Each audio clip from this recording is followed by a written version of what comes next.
Hi friends, welcome to Teachers Cafe. എല്ലാവർക്കും സുഖമല്ലേ? അപ്പോൾ വീട്ടിൽ നിന്ന് ആരും പുറത്തൊന്നും ഇറങ്ങണ്ട കേട്ടോ.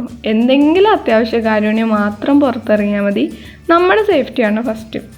അപ്പോൾ ഇന്നൊരു കിഡിലൻ ക്രഞ്ചി സോഫ്റ്റ് അതുപോലെ തന്നെ ടേസ്റ്റി ആയിട്ടുള്ള ഒരു ഐറ്റം ആയിട്ടാണ് വന്നിട്ടുള്ളത്. അപ്പോൾ ഇതെങ്ങനെ ഉണ്ടാക്കുന്നതെന്ന് വെച്ചിട്ടുണ്ടെങ്കിൽ വളരെ സിമ്പിളാണ്. നമ്മൾ വീട്ടിൽ പത്തിരി ഉണ്ടാക്കുമ്പോൾ ഒരു 5-6 എണ്ണം ആദ്യം നിങ്ങൾ മാറ്റി വയ്ക്കുക. അങ്ങനെയാണെങ്കിൽ ഈ ഒരു സ്നാക്ക് പെട്ടെന്ന് ഉണ്ടാക്കാം. മാത്രമല്ല ഇത് കൊടുത്ത് വീട്ടിലുള്ളവരെ ഞെട്ടിക്കുകയും ചെയ്യാം. അപ്പോൾ എൻ്റെ ഈ ചാനലിൽ വീഡിയോസ് നിങ്ങൾക്ക് കണ്ടിട്ട് ഇഷ്ടമാവുന്നുണ്ടെങ്കിൽ ചാനൽ സബ്സ്ക്രൈബ് ചെയ്യുക. മാത്രമല്ല ഈ ഒരു കുഞ്ഞു ഫാമിലി വലുതാക്കാൻ വേണ്ടിയിട്ട് നിങ്ങളുടെ ഫ്രണ്ട്സിനെല്ലാം ഇത് ഷെയർ ചെയ്യാം. അപ്പോൾ നമുക്കിതെങ്ങനെ ഉണ്ടാക്കുന്നതെന്ന് നോക്കാം. അപ്പോൾ അതിനായിട്ട് ഞാനൊരു പാൻ ചൂടാക്കിയിട്ട് അതിൽ ഓയിൽ ഒഴിച്ചിട്ടുണ്ട്. അതിലേക്ക് കുറച്ച് വെളുത്തുള്ളി ഇട്ട് കൊടുക്കാം. എന്നിട്ട് വെളുത്തുള്ളി നന്നായിട്ട് മൂപ്പിച്ച് കൊടുക്കാം. വെളുത്തുള്ളി അത്യാവശ്യം നന്നായിട്ട് മൂത്ത് വന്നു കഴിഞ്ഞിട്ടുണ്ടെങ്കിൽ അതിലേക്ക് കുറച്ച് പച്ചമുളക് കൂടി ഇട്ട് കൊടുക്കാം. ഈ തുടക്കത്തിൽ തന്നെ പച്ചമുളക് ഇടുകയാണെങ്കിൽ എന്താ ഗുണം എന്ന് വെച്ചിട്ടുണ്ടെങ്കിൽ പച്ചമുളകിൻ്റെ എരിവ് ആ ഒരു ഫില്ലിങ്ങിലേക്ക് വരികയും ചെയ്യും. മാത്രമല്ല ചിലപ്പോൾ നമ്മളിത് കടിക്കുമ്പോൾ പച്ചമുളകിൽ കയറി കടിക്കുന്നുണ്ടെങ്കിൽ അത്ര നേരം ആ ഒരു ടേസ്റ്റ് പോവും. അപ്പോൾ ഇങ്ങനെ ചെയ്യാമെന്നുണ്ടെങ്കിൽ ആ ഒരു പ്രശ്നം വരില്ല. പിന്നെ അതിലേക്ക് ഞാൻ കുറച്ച് സവാള കൂടി അരിഞ്ഞിട്ട് കൊടുക്കുന്നുണ്ട്. സവാളയൊക്കെ നിങ്ങളുടെ ഇഷ്ടത്തിനനുസരിച്ച് ഇടാം കേട്ടോ. ഇപ്പോൾ ഒരുപാട് ഫില്ലിങ് വേണമെന്നുണ്ടെങ്കിൽ കൂടുതൽ സവാള ഇടാം, അല്ലാന്നുണ്ടെങ്കിൽ കുറച്ചിടാം. എന്നിട്ട് ഇത് ജസ്റ്റ് ഒന്ന് വാട്ടിയെടുക്കാം. അത്യാവശ്യം നന്നായിട്ട് ഒന്ന് വാടി വന്നിട്ടുണ്ടെങ്കിൽ അതിലേക്ക് കുറച്ച് ക്യാരറ്റ് നീളത്തിൽ അരിഞ്ഞത് കൂടി ഇട്ട് കൊടുക്കാം. ക്യാരറ്റ് ഇങ്ങനെ കട്ടി കുറച്ച് നീളത്തിൽ അരിയാന്നുണ്ടെങ്കിൽ പെട്ടെന്ന് വാടി കിട്ടും. അതുകൊണ്ട് ഇതേപോലെ നീളത്തിൽ അരിഞ്ഞതാണ്. അപ്പോൾ അതും കൂടി ഇട്ടിട്ട് നന്നായിട്ട് പയ്യൊന്ന് മിക്സ് ചെയ്തിട്ട് നമുക്കിതിലേക്ക് കുറച്ച് ക്യാബേജ് കൂടി അരിഞ്ഞിടാം. അപ്പോൾ ഇതിലേക്ക് നമ്മളിടുന്ന വെജിറ്റബിൾസ് ഇത്രയാണ്. അപ്പോൾ വെജിറ്റബിൾസ് എന്തുമാത്രം കൂടുന്നോ അത്രയും ടേസ്റ്റിയുമാണ്, മാത്രമല്ല അത്രയും ഹെൽത്തിയാണ്. അപ്പോൾ നിങ്ങൾക്ക് ഇഷ്ടമുള്ള വെജിറ്റബിൾസ് വേറെ ഉണ്ടെന്നുണ്ടെങ്കിൽ അതെല്ലാം ചേർക്കാം, നോ പ്രോബ്ലം. അപ്പോൾ ഇതെല്ലാം ഇട്ടിട്ട് നമുക്ക് നന്നായിട്ടൊന്ന് മിക്സ് ചെയ്തെടുക്കാം. അത്യാവശ്യം പയ്യെ ഒന്ന് വാടി വന്നിട്ടുണ്ടെങ്കിൽ ഇതിലേക്ക് കുറച്ച് ഉപ്പ് കൂടി ഇട്ട് കൊടുക്കാം. അപ്പോൾ പയ്യൊന്ന് വാടി കഴിഞ്ഞിട്ട് ഉപ്പിടുകയാണെങ്കിൽ നമുക്ക് കറക്റ്റ് ഉപ്പിൻ്റെ പാകം അറിയാൻ പറ്റും. അതുകൊണ്ട് പയ്യൊന്ന് വാടി കഴിഞ്ഞിട്ട് ഇതിലേക്ക് കുറച്ച് ഉപ്പിട്ട് കൊടുക്കാം.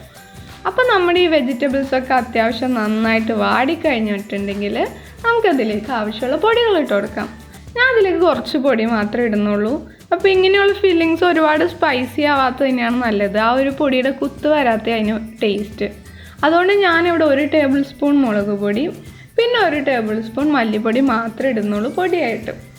ഇത് രണ്ടും ഇട്ടിട്ട് നന്നായിട്ടൊന്ന് മിക്സ് ചെയ്തിട്ട് നന്നായിട്ട് ഇളക്കിയെടുക്കാം, ആ ഒരു പൊടിയുടെ കുത്തൊക്കെ മാറുന്നതിന് വേണ്ടിയിട്ട്. അപ്പോൾ നമ്മുടെ വെജിറ്റബിൾസൊക്കെ നന്നായിട്ട് വാടി വന്നിട്ടുണ്ടെങ്കിൽ ഇതിലേക്ക് കുറച്ചുകൂടി ടേസ്റ്റിന് വേണ്ടിയിട്ട് 1 ടീസ്പൂൺ സോയാ സോസും 1 ടേബിൾ സ്പൂൺ ടൊമാറ്റോ സോസും കൂടി ചേർത്ത് കൊടുക്കുകയാണ്. എന്നിട്ട് ഇത് എല്ലാ ഭാഗത്തേക്കും ഒന്ന് ആക്കി നന്നായിട്ടൊന്ന് ഇളക്കിയെടുക്കാം.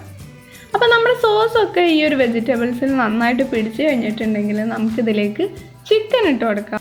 ഈ ചിക്കൻ ഞാൻ പുഴുങ്ങിയെടുത്തതാണ്. എന്നിട്ട് ഇത് മിക്സിയിലിട്ട് നന്നായിട്ടൊന്ന് പൊടിച്ചെടുത്തതാണ്. അപ്പോൾ ഇങ്ങനെ ചെയ്യുകയാണെങ്കിൽ നമുക്കൊരു വീട്ടിൽ 2-3 പീസ് ചിക്കൻ മാറ്റി വെക്കുകയാണെങ്കിൽ ഇതേപോലെ പെട്ടെന്ന് ചെയ്തെടുക്കാം.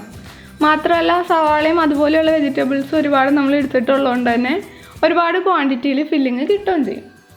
അപ്പോൾ ഇതെല്ലാം നന്നായിട്ട് ഈ ചിക്കനിലേക്ക് ഒന്ന് ആക്കി കൊടുത്തിട്ടുണ്ടെങ്കിൽ നമ്മുടെ ഫില്ലിങ് റെഡി ആയിട്ടുണ്ട്. ഇനിയാണ് ഏറ്റവും ഇമ്പോർട്ടൻ്റ് ആയിട്ടുള്ള സ്റ്റെപ്പ്, പത്തിരിയാണ് വേണ്ടത്. അപ്പോൾ ഈ ഒരു പത്തിരി ഉണ്ടാക്കുന്നതിനുള്ള ഒരു ചെറിയൊരു ടിപ്പ് കൂടി പറഞ്ഞുതരാം. നമ്മൾ പത്തിരിക്ക് പൊടി വാട്ടുമ്പോൾ കുറച്ച് മൈദ കൂടി ഇട്ട് വാട്ടാന്നുണ്ടെങ്കിൽ നല്ല സോഫ്റ്റ് ആയിട്ടുള്ള പത്തിരി കിട്ടും. അപ്പോൾ ഞാനിങ്ങനെ മൈദ കുറച്ചിട്ടിട്ട് വാട്ടിയെടുത്തതാണ്. അരിപ്പൊടി ഇട്ടിട്ട് വാട്ടുമ്പോൾ കുറച്ച് മൈദയും കൂടി ഇട്ട് കൊടുത്താൽ മതി. അപ്പോൾ അങ്ങനെ ഉണ്ടാക്കിയ ഒരു പത്തിരിയിലേക്ക് നമ്മുടെ ഫില്ലിങ് വെച്ചിട്ട് നമുക്കത് ഇഷ്ടമുള്ള ഷേപ്പിലാക്കി കൊടുക്കാം. ഇഷ്ടമുള്ള ഷേപ്പ് എടുക്കാം കേട്ടോ. എനിക്ക് ഈ ഒരു ഷേപ്പ് ഭയങ്കര ഇഷ്ടമാണ്. കാരണം ഇത് ആ ഫ്രൈ ചെയ്ത് വരുമ്പോൾ നല്ല ഭംഗിയാണ് കാണാൻ. നിങ്ങൾക്കിപ്പോൾ ട്രയാങ്കിൾ ഷേപ്പോ അല്ലെങ്കിൽ നേരെ മടക്കി പകുതിയാക്കിയിട്ടോ എങ്ങനെയാണെന്ന് വെച്ചാൽ നിങ്ങളുടെ ഇഷ്ടത്തിനനുസരിച്ച് ചെയ്യാം. ഏതാ ഭംഗിയെന്ന് തോന്നണമെന്ന് വെച്ചാൽ അതേപോലെ ചെയ്യാം. അപ്പോൾ അങ്ങനെ റെഡിയാക്കി എടുത്തിട്ടുണ്ട് ബാക്കിയെല്ലാം. ഇനി ഇത് നമുക്ക് നന്നായിട്ട് ഫ്രൈ ചെയ്തെടുക്കാം. അപ്പോൾ ഫ്രൈ ചെയ്തെടുക്കാൻ വേണ്ടിയിട്ട് ചീനച്ചട്ടി ചൂടാക്കി അതിലേക്ക് ഓയിൽ ഒഴിച്ച് കൊടുത്തിട്ടുണ്ട്. അടി നല്ല കുഴിയുള്ള പാത്രം ഉണ്ടെന്നുണ്ടെങ്കിൽ അതെടുക്കാം കേട്ടോ, അത് നല്ലത്. അങ്ങനെയാണെങ്കിൽ കുറച്ച് ഓയിൽ ഒഴിച്ച് കൊടുത്താൽ മതി. ഇത് നന്നായിട്ട് മുങ്ങിക്കിടക്കുകയും ചെയ്യും. ഇത് നമ്മൾ ആ ഓയിലിലേക്ക് ഓരോന്നും ഇട്ട് കൊടുത്തിട്ടുണ്ട്. ഞാനിപ്പോൾ ഇവിടെ ഒരു സമയത്ത് 2 എണ്ണം മാത്രമേ ഫ്രൈ ചെയ്ത് എടുക്കണുള്ളൂ. അപ്പോൾ നന്നായിട്ട് ഫ്രൈ ചെയ്ത് കിട്ടും.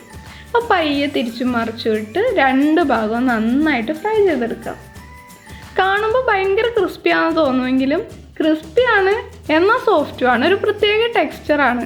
അപ്പോൾ നിങ്ങളിതൊന്ന് ട്രൈ ചെയ്ത് നോക്കുക, നിങ്ങൾക്ക് എന്തായാലും ഇഷ്ടമാവും. ഒരുപാട് വേവൊന്നുമില്ല കേട്ടോ. ഒരു മീഡിയം ഫ്ലെയിമിൽ ഇടാണെങ്കിൽ ഒരു 5 മിനിറ്റിനുള്ളിൽ, 5 മിനിറ്റ് വേണ്ട, 5 മിനിറ്റിനുള്ളിൽ തന്നെ ഇത് നമുക്ക് റെഡി ആയിട്ട് കിട്ടും. അപ്പോൾ നമ്മുടെ പത്തിരി വെച്ചിട്ടുള്ളൊരു കിഡിലൻ സ്നാക്ക് ഇവിടെ റെഡി ആയിട്ടുണ്ട്, നന്നായിട്ട് ഫ്രൈ ചെയ്ത് വന്നിട്ടുണ്ട്. അപ്പോൾ ഈ ഒരു കിഡിലൻ സ്നാക്ക് നിങ്ങൾ വീട്ടിലൊന്ന് ട്രൈ ചെയ്ത് നോക്കുക. പ്രത്യേകിച്ച് പണിയൊന്നുമില്ലല്ലോ, ജസ്റ്റ് ഒരു പത്തിരി ഓൾറെഡി ഉണ്ടെങ്കിൽ അതിൽ നിന്ന് 2-3 മാറ്റി വെച്ചിട്ടുണ്ടെങ്കിൽ സുഖമായിട്ട് ഉണ്ടാക്കാം.